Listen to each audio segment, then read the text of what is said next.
Hi, this is Jana from DMT Institute, and today we're going to be looking at the activity that's under the measurement concept, and this one's called Cover the Shape.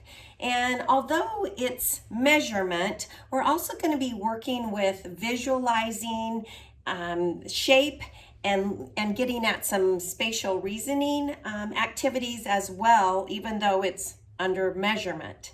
So here you're going to see a shape on one of the slides, and I'm using the orange squares from our DMT math pack.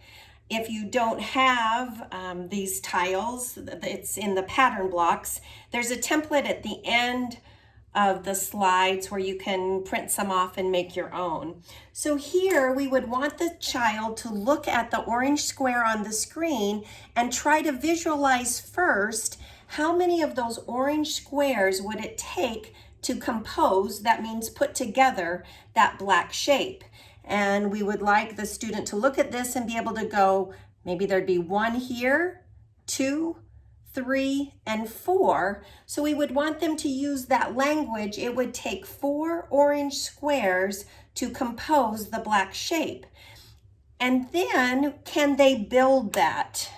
Can they take the physical tiles, squares, and can they compose that same shape with those tiles? Let's look at another one. So here's another shape, and again, first, can they visualize those squares? And here's kind of an interesting shape. Can they see this first part, and then do they duplicate? We call that iterate, make a copy.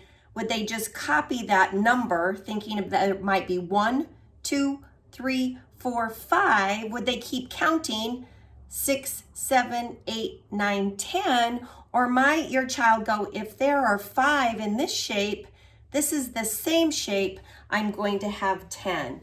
And then you would ask them, how many squares did it take to compose that black shape? It took 10. And then can they recreate it with the tiles?